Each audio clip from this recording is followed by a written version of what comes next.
Assalamualaikum warahmatullahi wabarakatuh. Halo teman-teman, ketemu lagi dengan aku Septi. Kali ini kita akan membahas prediksi soal sesuai dengan FR yang beredar ya. Ini adalah video yang part 3. Di video yang part 3 ini kita akan fokus membahas FR yang matematika, IPA, dan PPKN. Makin semangat kan belajarnya? Udah pasti dong. Soal nomor 1, Anggun pergi ke toko alat tulis untuk membeli perlengkapan. Harga 2 dan 5 buku adalah 14.500 yang senilai dengan 4 buku dan 30 pen. Sedangkan 5 pensil dan 30 pen adalah Rp9.500. Pernyataan yang benar adalah titik-titik. Jadi kita buat kalimat matematikanya dulu. Di sini itu kan 2 pensil. Nah, pensil di sini itu kita misalkan A ya, ini A. Untuk buku nanti kita misalkan B. Untuk yang satunya apa? Pulpen ya. Pulpen itu nanti kita misalkan dengan C. Berarti yang kalimat pertama, 2 pensil dan 5 buku. 2A dan 5B itu senilai 14.500. Senilai dengan 4 buku, 4B, dan 30 pen. Pulpennya kan C ya. Sama dengan Rp4.500. Kan karena senilai ya. Kemudian yang kalimat terakhirnya, sedangkan 5 pensil. Pensil itu tadi A ya kan. 5A ditambah 30 pen. Pulpennya itu tadi C ya. 3C sama dengan Rp9.500. Oke, kita cek yang pilihan gandanya. Kalau yang A, 2A tambah 5B itu kan berapa ya? Kalau yang A, 2A tambah 5B, berarti yang ini kan, yang ini sama dengan 5A tambah 3C. 5A mana? Ini dengan ini, itu kan nggak sama dengan ya. Berarti yang pernyataan A itu salah. Kemudian yang B, 2A tambah 5B. Berarti yang paling atas ini, yang ini, lebih besar dari 5A tambah 3C. 5A tambah 3C itu yang ini ya. 9.500, kalau ini 14.500. Betul ya yang B, itu kan dia lebih besar ya kan. Berarti jawabannya itu yang B. Kita nggak usah ngecek yang ke bawah-bawahnya, udah jelas langsung aja ketemu yang B ya. 2A tambah 5B yang ini 1400 itu lebih besar daripada 5A tambah 3C yang ini. Soal nomor 2, perhatikan pernyataan di bawah ini. Pernyataan yang benar adalah titik-titik. Di sini kalau misal, ini kan tulisan, biasanya kan lebih enak kalau pakai gambar ya, jadi aku gambar aja sederhana. Berat bola, misalnya ini bolanya ya, itu sama dengan berat kubus, kotakan aja kayak gini lah ya, tambah berat kerucut, tambah berat kerucut. Terus pernyataan kedua itu berat kubusnya itu sama dengan berat tabung. Nah, ini misalnya tabungnya. Otomatis kalau misalnya yang ini kita juga bisa gantikan jadi bola itu sama dengan tabung tambah kerucut. Inilah. Nah, langsung yang ke opsinya aja, yang A, berat bola kurang dari berat tabung. Oke, di sini berat bola, kalau kita lihat di sini yang gambar ketiga ya, yang gambar ketiga yang paling bawah ini, apakah mungkin sih berat bola itu kurang dari tabung? Kan nggak mungkin ya. Orang berat bola aja itu sama dengan tabung tambah kerucut. Pasti ya paling lebih berat yang ini kan bola. Berarti ini salah. Harusnya yang benar itu dia lebih besar. Kemudian yang B, berat tabung tambah kerucut kurang dari berat bola. Salah ya, karena tabung tambah kerucut itu harusnya sama dengan, bukan kurang dari. Yang nomor 3, bola bukan yang paling berat. Salah juga. Kenapa? Karena bola itu ya pasti paling berat. Bola itu kan sama aja tabung tambah kerucut atau kubus tambah kerucut. Ya kan? Kalau yang D, berat kubus tambah kerucut lebih besar daripada berat tabung. Kubus tambah kerucut. Kubus tambah kerucut itu yang ini lebih besar daripada berat tabung. Ya betul ya teman-teman, karena kan beratnya tabung aja sama dengan kerucut ya kan. Ini loh, tabung aja sama dengan kerucut. Kalau ibaratnya tabung tambah kerucut ya pasti lebih besar daripada tabung gitu kan. Ya gitulah intinya. Yang D itu yang bener gitu loh teman-teman. Gimana sih ya? Kalau yang E nih, berat tabung itu berat bola dikurangi berat kubus. Oke, ini ya. Berarti kan berat tabung itu harusnya sama dengan bola dikurangin kerucut. Ya kan? Kalau yang ini nih, bukan yang bola dikurangi berat kubus. Yang ini harusnya berat kerucut yang ini. Jadi gitu.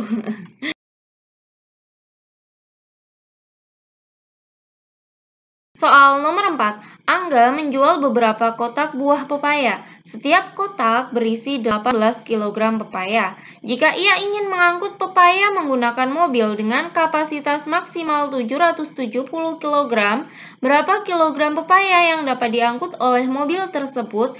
Kalau kayak gini, ya udah tinggal kita bagi aja tuh.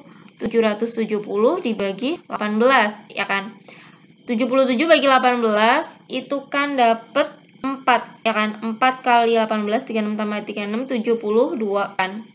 Nah, terus berarti 7 kurangi 2 5 50 bagi 18 dapat 2 ya. 2 itu kan 36. Ini masih sisa berapa? 14 ya, nggak cukup. Jadi kapasitas maksimalnya 42 kotak. Nah, berarti berapa kilo setiap kotaknya itu tadi kan 18 kilo. Berarti kalau 42 kotak ya 42 dikali 18. Hasilnya itu 756. Jadi jawabannya yang D. Soal nomor 3. Seorang anak mengelilingi lapangan lingkaran sebanyak 5 kali. Total jarak yang ditempuh 1100 meter. Berapa luas lapangan tersebut? Yang ditanya tuh luas lingkarannya, ya kan? Jadi di sini itu ini adalah jarak yang ditempuh sama aja keliling 5 kali lingkaran ya. Jadi 5 kali keliling lapangan lingkarannya itu 1100. Kalau misalnya cuma lari sekali putaran atau 1 kali keliling, berarti kan 1100 dibagi 5. Hasilnya 220. Terus kita kan yang ditanya luas, sedangkan luas itu kan ini ya rumusnya pi r kuadrat. Jadi kita perlu mencari ini R-nya. Jari-jarinya berapa? Dihitung dari kelilingnya. Rumus keliling itu apa? 2 pi r. Atau pi kali diameter ya, sama aja kan intinya. Itu tadi 220. Berarti kalau kita ganti pi-nya 2/7 kali R itu 220. Kita sederhanakan aja. Nah, ini dapat 10 ya kan. Terus ini kita sederhanakan lagi, yang bagian ini dapat 5. Berarti R-nya 5 kali 7 ya, ini dipindahkan, pindah jadi ke atas. Hasilnya 35. Terus baru kita bisa tahu luasnya. Luasnya kan tadi ya, pi r kuadrat 22/7. Ini jari-jarinya kan 35. 35 dengan 35 ya dikali 2. Ditulis 2 kali aja. Jadi biar nanti ngitungnya lebih enak gitu loh, lebih kecil. Ini kan jadi 5. 22 kali 5 110 ya. 110 kali 305 kali 35 itu hasilnya 3850. Jadi jawabannya yang D. Soal nomor 5, pernyataan yang tidak tepat mengenai peristiwa yang sesuai dengan hukum 3 Newton adalah titik-titik. Jadi kalau untuk hukum 3 Newton itu kan intinya gaya aksi itu sama dengan gaya reaksi. Tapi besarnya kan sama ya, tapi arahnya itu berlawanan. Jadi kalau misal aksinya ke sana, berarti reaksinya ke sana, kayak mereka berlawanan dan terjadi pada dua benda. Jadi nggak boleh cuma satu benda, harus dua benda yang namanya aksi reaksi. Oke, yang A, baling-baling kapal laut mendorong air laut ke belakang. Jadi kita lihat di sini kan bendanya baling-baling, kan? Dan air. Nah, kemudian kapal itu akan bergerak ke depan. Ya, karena apa? Karena di sini air lautnya yang mendorong ke depan. Kemudian yang B, ketika peluru melesat keluar, senapan terdorong ke belakang. Jadi, kalau misal kita mau nembak ya, itu kan apa sih ya, itunya yang peluru ditarik ke belakang. Nah, habis itu kan pelurunya bakal keluar. Karena keluar, terus kecepatannya dia tinggi, secara otomatis senapan itu akan bergerak ke belakang, walaupun pergerakannya itu nggak secepat peluru. Ya iyalah ya, pokoknya gitu deh. Kalau yang C, kaki perenang mendorong dinding kolam renang. Dinding mendorong perenang ke depan. Betul, di sini intinya perenangnya dengan yang dindingnya.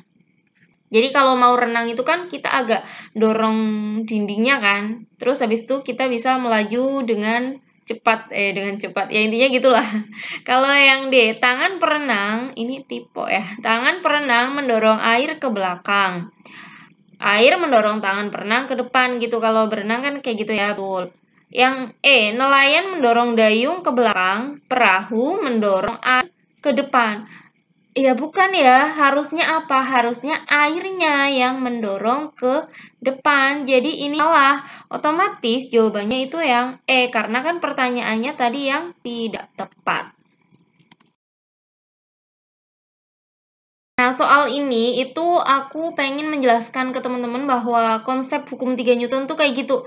Intinya ya, gaya aksi sama dengan reaksi, arahnya berlawanan dan terjadi pada dua hal ya, dua benda. Nggak boleh cuma satu. Ya dua itu, nggak ditambahin benda yang lain, nggak jadi 3 benda. Ini adalah contoh-contohnya aja. Mungkin teman-teman nggak menjumpai soal ini, tapi yang penting teman-teman bisa dapat konsepnya. Soal nomor 6. Saat terbang di udara, gerakan burung tersebut dapat dijelaskan dengan hukum ketiga Newton, yaitu dengan cara memanfaatkan sifat aliran udara, perbandingan besarnya gaya aksi dan reaksi antara burung dan udara yang benar adalah titik-titik. Jadi kenapa sih burung itu bisa terbang? Ya, takdir. Jadi intinya gini, secara fisika burung itu sayapnya akan didorong ke bawah, ke bawah, sayapnya dikepakkan ke bawah.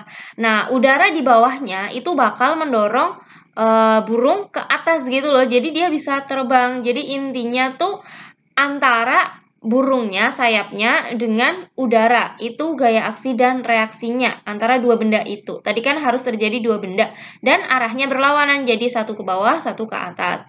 Oke, tadi ada syaratnya. Kalau gaya aksi dan gaya reaksi itu kan syaratnya atau pasti itu besarnya sama, cuma arahnya aja kan yang beda.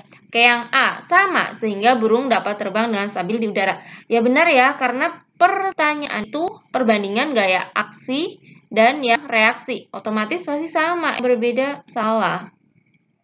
Jadi jawabannya itu yang A, sama sehingga burung dapat terbang dengan stabil di udara. Bukan yang C, karena gaya yang dimilikinya melebihi besar gaya gesekan udara, maka burung dapat maju ke depan. Bukan yang bagian itunya. Soal nomor 7, pernyataan yang benar mengenai ciri-ciri bunyi adalah titik-titik. A, dapat merambat melalui udara, air, dan zat padat. Betul ya, karena kan bunyi itu merambat melalui medium ya. Medium itu bisa zat cair, zat gas, maupun zat padat. Merupakan gelombang longitudinal juga betul. Jadi gelombang longitudinal itu kayak daratan, renggangan, kayak gitu-gitu kan. Kemudian yang C, kecepatan bunyi paling besar di ruang hampa udara. Ini salah. Kenapa? Karena justru bunyi itu nggak bisa merambat di ruang hampa udara. Karena nggak ada mediumnya. Syaratnya bunyi bisa merambat itu kan harus ada mediumnya. Makanya bunyi itu termasuk gelombang magnetik. Itu artinya butuh medium perambatan. Kalau yang D dapat dipantulkan, dibiaskan, dan dapat beresonansi, itu betul.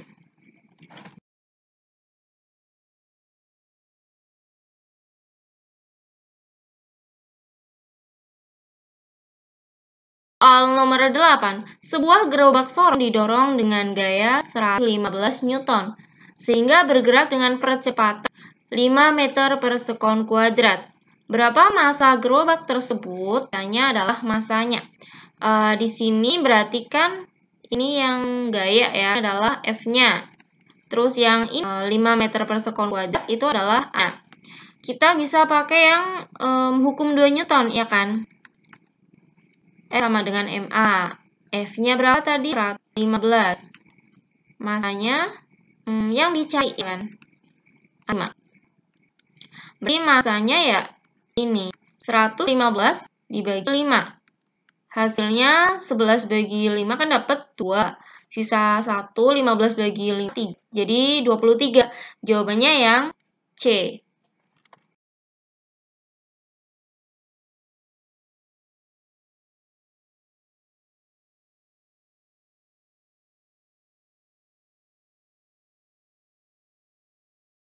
Soal nomor 9. Seperti diatur dalam Undang-Undang Dasar 1945 Pasal 36A, bahwasanya lambang negara Indonesia adalah Garuda Pancasila.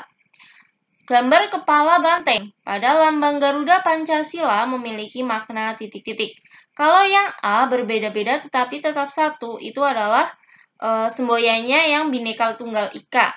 Kalau yang B, garis khatulistiwa yang melintasi negara Indonesia dan melintang dari timur ke barat, itu yang garis tebal di tengah perisai.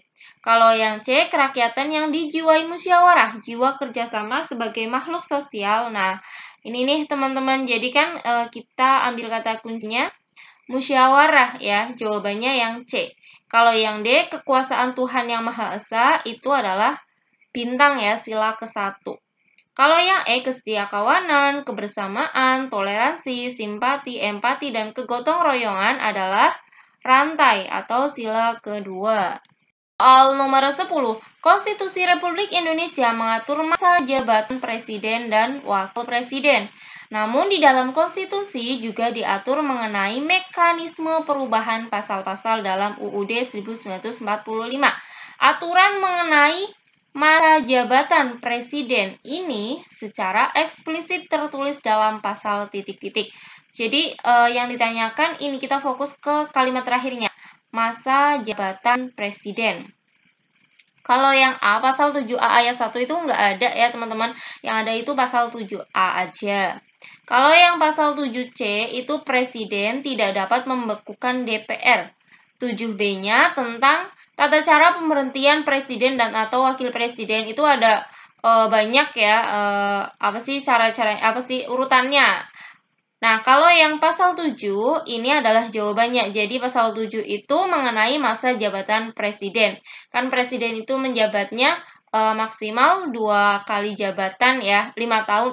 Satu kali jabatan itu 5 tahun dengan maksimal 2 periode. Kalau yang 7A itu tentang syarat pemberhentian presiden dan atau wakil presiden.